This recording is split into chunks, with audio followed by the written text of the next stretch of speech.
হরে রাম রাম রাম হরে হরে। কিছুক্ষণ আগে পর্যন্ত বৃষ্টি হচ্ছিল, এখনো রাস্তাঘাট ভেজা, নিম্নচাপের সম্ভাবনা রয়েছে। খবরের কাগজে তো এটাই লিখেছিল। সকালবেলায় ছাদ বাগান থেকে কিছু পুঁইশাকের ডাঁটা আমি কেটেছি। ইন্দ্র বলছে সত্য পেরেছে তো, মনে হয় কাঁচা কাঁচাই খেয়ে নি। আরও কয়েকটা ডাঁটা মনে হয় কেটে নিয়ে আসলো। ওভাবে কি ওইটুকুতে হবে না। এখানে বেগুনও পেরে আনা হয়েছে। বেগুনটা এত শক্ত হয়ে গেল কেন বলুন তো? বুড়া বেগুন নাকি? সে যাই হোক, এই সমস্ত নিয়ে পরে ভাববো, আগে পেটে কিছু দিই। এই দেখুন, আমরা প্রত্যেক দিন সকালবেলায় খালি পেটে 5টা করে ভেজানো বাদাম খাই। আর আমার জন্য চিয়া সিডসের জল। এই চিয়া সিডসের জল খালি পেটে খেয়ে খুব উপকার পাচ্ছি জানেন। আমার গায়ে পায়ের যে ব্যথাগুলো ছিল সেটা অনেকটা কমেছে, কনস্টিপেশন কমেছে। আর কি চাই? বৃষ্টির থেকে বেশি মেঘ করে রয়েছে জানেন। ঘরের মানুষ বাইরে বেরোবে কি, আগেই চমকে উঠছে। এই বৃষ্টিতে কি করে বাইরের কাজ করব বুঝছেন। তাও খেয়ে দিয়ে বেরোলে আমরা আমাদের চায়ের কাপ নিয়ে বসবো। কুকু ওপরের ঘরে বিছানা গুছাচ্ছে। আর বৃষ্টি বাদল দিনে ফড়িংয়ের বসার জায়গা এইটা। আমার এই চায়ের পাতিলটা যে কি শক্ত পোক্ত, ফেলে দিতে মায়া লাগে। হ্যান্ডেলটা ভেঙে গেছে দেখুন, চারপাশ দিয়ে যেমনকার স্টিল তেমনই। কত দামি দামি স্টিলের জিনিস ফেটে যায়। আপনারা অনেকেই বলেছিলেন যে এই চায়ের পাতিলটা প্রেসার কুকার যেখানে ঠিক করে সেখানে নিয়ে গেলে হ্যান্ডেল লাগিয়ে দেবে। না বন্ধু, এটাতে হ্যান্ডেল লাগানো যাবে না, নাহলে তো কবে হ্যান্ডেল লাগিয়ে নিয়ে চলে আসতাম। আজকে পাউডার দুধ দিয়ে চা বানিয়েছি। লিকুইড দুধ আনলেই কেটে যাচ্ছে। প্রেসার কুকারে ফড়িংয়ের ভাতের জন্য চাল ধুয়ে রেডি করেছি, আর হাঁড়িতে আমাদের ভাতের জন্য চাল ধুয়ে রেডি করেছি। চাটা খেয়ে নিই, তারপরে সবজিপাতি কাটতে হবে। আয় মা, আমার পুকু স্নান করে চলে এসছে।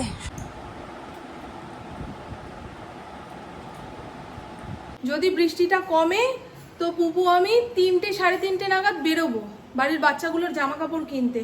আর আমার জায়ের মেয়ে দুটোর জামা কেনার টাকা ওদের হাতেই দিয়ে আসবো। একটু বড় হয়েছে তো, ওদের পছন্দ অপছন্দ বদলেছে, সেই কারণে এর আগের বছরেও টাকা ধরে দিয়ে দিয়েছি, এবছরেও টাকা ধরে দিয়ে দেব। আর আমার যাও তাই করে, পুপুকে টাকা দিয়ে দেবে। যে যে টাকা দেবে সে এখনো কিছু রাঢা করছে না। পুপু তো চিন্তায় পড়ল। একখানা জামা পছন্দ করে রেখে দিয়েছে অনলাইনে, সবাই টাকা দিলেই অর্ডারটা দেবে। এই হচ্ছে সেই মানুষ যাদের হাতে পকেটে টাকা না থাকা সত্ত্বেও সারা দিন অনলাইনে জামা কাপড় খুঁজে কার্টে তুলছে। ভাবতে পারছেন? আমার ফড়িং সকাল থেকে বৃষ্টি দেখেই যাচ্ছে। এরকম বৃষ্টি হলে মনে হয় ওর মন খারাপ হয়ে যায় কিংবা মন ভালো হয়ে যায়। একটু আগে রঙ্গিলা এসে বসেছিল, ওকে বললাম এই গাড়ির এইখানে গিয়ে বস। পুঁই শাক কোনো ঠাকুর পুজোর ভোগে লাগে না, এটাকে আমিষ শাক বলে। কারণ পুঁই শাকে এত বেশি প্রোটিন, মাছ মাংসর সমান। সেই জন্যই তো অনেকের পুঁই শাক খাওয়া বারণ থাকে, পুঁই শাক খেলে অম্বল হয়ে যায়। তবে যাদের পুঁই শাক খাওয়া বারণ তবুও যদি খেতে ইচ্ছা করে কি করে খাবেন সেটা একবার বলে দিই। এই পুঁই শাকের ডাঁটার চোকলা ছাড়াবেন না। খাওয়া ত্যাগ করতে না পারলে শরীরের অর্ধেক রোগ ভোগ শরীরেই থেকে যায়। আমার তো যেই জিনিস খাওয়া বারণ সেই জিনিসই বারবার খেতে ইচ্ছা করে। কি করি বলুন তো? জিভটাকে কেটে ফেলে দেবো নাকি? বৃন্দাবনের কোনো একটা গাছের নিচে এত পেতুলির গোপাল কেউ না কেউ রেখে গেছে। যারা বাড়িতে গোপালের সেবা দিতে পারে না তারা রেখে যায়। তাই মাতাজি বলছে যে না জেনে না বুঝে গোপালকে সেবা দিতে পারবেন কি না পারবেন, হুজুকের বসে গোপাল নিয়ে আসলেন, তারপরে যখন সেবা দিতে পারছেন না তখন গাছের নিচে ফেলে দিয়ে যাবেন, এটা তো ঠিক নয়। আগে জানবেন বুঝবেন তারপরে গোপাল আনবেন। শুধু ওই গোপালকে সেবা দিতে পারছে না বলেই যে গাছের নিচে রেখে আসে তা নয় বন্ধু। আমার পরিচিত একজন রয়েছে যার মিসেস ভীষণ ঠাকুর ভক্ত, ঠাকুর ঘরে 33 কোটি দেবতা, গোপালও বেশ 2-3টে ছিল। তা হঠাৎ করে মিসেস মারা গেল, তার ছেলে মেয়ে বিদেশে থাকে, উনি একা মানুষ, কি করে গোপালকে সেবা দেবে? তা একটা বাক্সের মধ্যে ভরে রেখে দিয়েছিল। আমার কাকা তো এই কাঠের কাজ করে, তা ওনার বাড়িতে কাঠের কাজ করতে গিয়ে ওই ট্রাঙ্কটা খুলে দেখছে 2-3টে পেতলের গোপাল ভেতরে।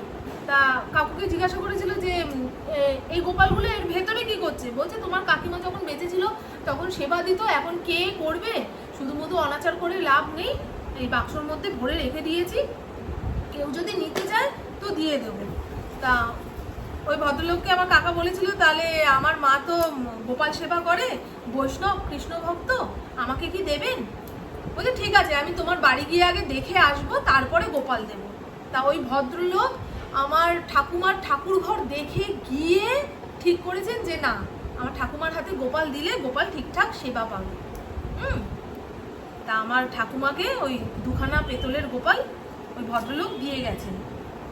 আবার জন্মাষ্টমীতে এসে গোপালের জামা, ফুল, মিষ্টি দিয়ে যায়।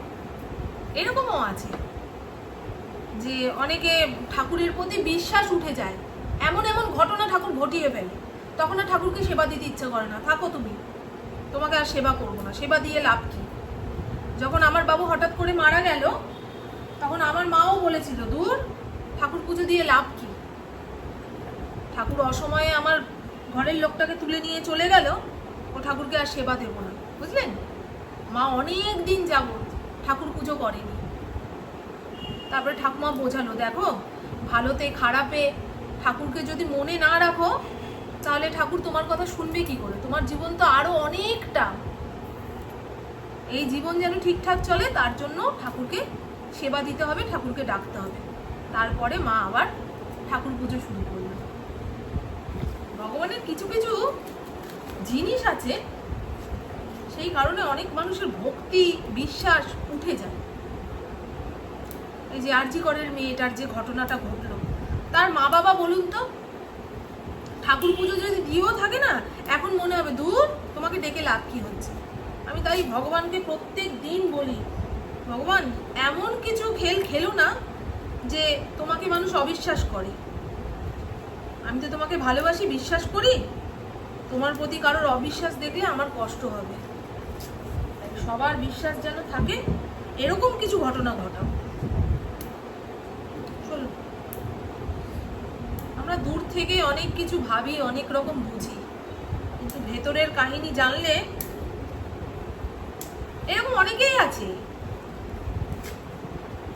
জলজ্যান্ত ছেলে মারা গেছে, তার মা ঠাকুর পুজোই করে না, আমাদের এইখানেই আছে, কি করা যাবে। পুঁই শাকটা একটু ভাপিয়ে নিয়ে রান্না করব।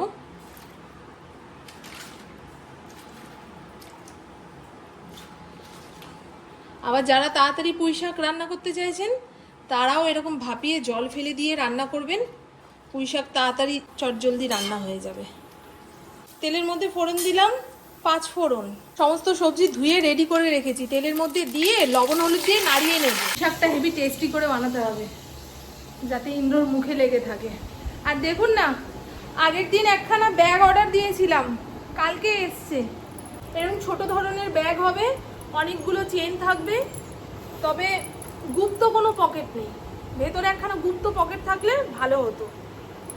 খুচরা পয়সা কিংবা বড় টাকা ওর ভেতরে নিলে কেউ বুঝতেই পারতো না।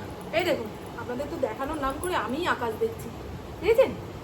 এই সামনের দিকের খাপটা খুললে একখানা ছোট্ট পকেট। মেয়েদের পুরো সংসার এই ব্যাগের মধ্যে থাকে, মানেন কি না মানেন এটাই সত্যি। এতগুলো চেন না থাকলে অসুবিধা। এই ব্যাগটার দাম নিয়েছি মনে হয় কত, 1000 টাকা দিয়েছি, 28 টাকা ফেরত দিয়েছে। এবারে আপনারা হিসাব করে বের করুন ব্যাগের দাম কত নিয়েছে। পুপু বললো মা আমি আর আলাদা করে ব্যাগ কিনবো না, আমাকে 2 দিন এটা নিয়ে ঘুরতে দিও। হ্যাঁ ঠিক আছে, যত টাকা পয়সা বাঁচাতে পারবি ততই ভালো। কি হয়েছে মা, তোমাকে খেতে দেব? এই তো দিচ্ছি। এই পুঁইশাকগুলো ফেলতে হবে। কি হলো রে, তোর বাবা আসলো নাকি?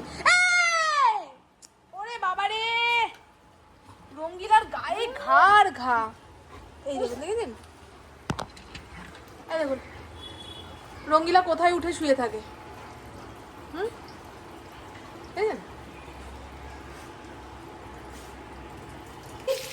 এখানে অল্প একটু আদা রসুন থেতো করে নিয়েছি, কয়েকটা কাঁচা লঙ্কা দিলাম, দেব হলুদ গুঁড়ো, জিরের গুঁড়ো আর লঙ্কার গুঁড়ো। এই সমস্ত মশলাপাতি ভিজিয়ে নিয়ে দিয়ে দিলাম। মশলাটা একটু ভাজা ভাজা হয়ে গেলে আগে থেকে লবণ হলুদ মাখানো মাছের তেলটা উঠিয়ে এর মধ্যে দিয়ে দেবো। এই তেলটা থেকেও অনেকটা তেল বেরোবে। এখানে পুঁই শাক লবণ হলুদ দিয়ে সেদ্ধ করে রেখেছি, সেটাও দিয়ে দেবো, এই মাথাটাও দিয়ে দেবো। এবারে সমস্ত কিছু দিয়ে ভালো করে নেড়ে চেড়ে রান্না করতে হবে। আমার দুপুরের রান্না বান্না শেষ। মাছের তেল, মাছের মাথা দিয়ে পুঁই শাকের চচ্চড়ি। মাছের মাথার থেকেও মাছের তেল দিয়ে পুঁই শাকের চচ্চড়ি বানিয়ে খেয়ে দেখবেন, পুরো ওই অনুষ্ঠান বাড়ির কাটা চচ্চড়ির মতো খেতে লাগে। আমার কাকি যে কি ভালো খায়, তবে পাঠাতে পারবো না। আমার এই বাড়ি থেকে বাপের বাড়ির দূরত্ব 20 টাকার গাড়ি ভাড়া, কে দিয়ে আসবে? আর যা ঝিরঝিরে বৃষ্টি শুরু হয়েছে বাবা, রাস্তাঘাটে বেরোনো মানে জ্বর জ্বালা নিয়ে ঘরে ফেরা। আর পুপু যেহেতু পুঁই শাকের চচ্চড়ি খাবে না, তাই অর্ধেক মাথা দিয়ে আলু দিয়ে চচ্চড়ি বানিয়ে রাখলাম। ওই কি বলে মুড়ি ঘন্টর আশেপাশের রান্না। আর এই হলো টমেটো দিয়ে মুসুর ডাল, অল্প একটু ধনেপাতাও দিয়েছি নামানোর আগে। আর এই পুঁই শাকের চচ্চড়ি নামানোর আগে একটু ভাজা মশলা ছিটিয়ে দিয়েছি। হলো? এবার চল গরু খুঁজতে যাই। পুঁই শাকগুলো তো কাউকে খাওয়াতে হবে। অর্ধেক করেছি, তোর বাবা বেকার এতগুলো কেটে নিয়ে আসলো। বাড়ির জিনিস কখন কাটে? যখন ঘরে কোনো সবজি নেই কিংবা খুব খেতে ইচ্ছা করছে, বাজারে যেতে পারবো না, তখন। বৃষ্টি দেখেছে, সব কেটে কেটে নিয়ে চলেছে। ও আচ্ছা, খাই আমরা। সাজুগুজু করে রেডি হয়েছি, বাইরে নামলো মুষলধারে বৃষ্টি। ভেবেছিলাম আজকে আমি আমার বাপের বাড়ির 4টে বাচ্চার জন্য জামা কাপড় কিনবো, আর রাস্তার দুই পাশে যে দোকান বসে সেখান থেকে টুকটাক কিছু কেনাকাটা করব। রাস্তার দুই পাশের দোকান বসবে ভাবছেন এরকম বৃষ্টিতে? ছাতা মাথায় দিয়ে শপিং করা যায় না। ওই দেখুন দুই দিদি ছাতা মাথায় দিয়ে কোথায় যাচ্ছে। চলুন, আজকে আর বেরোতে পারবো না। ইন্দ্র শুনলেই রাগ করবে। হ্যাঁ, কাকে কি দিচ্ছি না দিচ্ছি সেগুলোও কি বলতে হয় নাকি? ডান হাত কাউকে কিছু দিলে বাঁ হাত যেন জানতে না পারে, ইন্দ্রর এটাই বাণী। তাতে পূর্ণ হয় না, পাপ বাড়ে। কিন্তু কিছু কিছু মানুষ বারবার প্রশ্ন করেন তো, সেই কারণেই বলছি। তাই ভাববেন না যে তোমার বাড়িতে ওই বয়স্ক মানুষটা আছে, তাকেও তো একখানা শাড়ি দিতে পারতে, ওনাকেও তো একখানা গেঞ্জি কিনে দিতে পারতে। আমরা সমস্ত কথা মাথায় রেখে যাদের হাতে টাকা দিলে সুবিধা হবে তাদের পুজোর হাত খরচা বাবদ টাকা দিয়ে দিই। বুঝতে পারলাম? চলুন, আজকে মনে হয় আর বেরোতে পারবো না। এর আগের দিন কেউ একজন জিজ্ঞাসা করেছিলেন যে প্রত্যেকটা ইউটিউবার কত দান ধ্যান করে, তোমাকে তো কখনো দান ধ্যান করতে দেখি না। দান ধ্যান দেখিয়ে করার জিনিস নয়, ভগবান হিসাব রাখছে। আর কাকে কি দান করতে পারছি, ভগবানের দেওয়া জিনিস আমি আমার হাত দিয়ে কাউকে দিচ্ছি।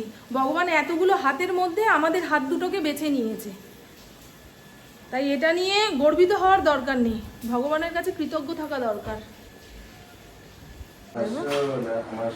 চারিদিক ময়লা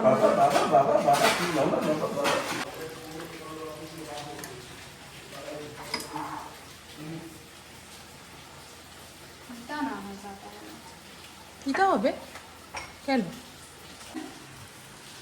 কি গো, মানি ব্যাগ থেকে আমার ফটো ফেলে দিচ্ছ নাকি? আমার ফটো সব জায়গায় রাখবে, পারলে মাদুরি বানিয়ে ঝুলিয়ে রাখো।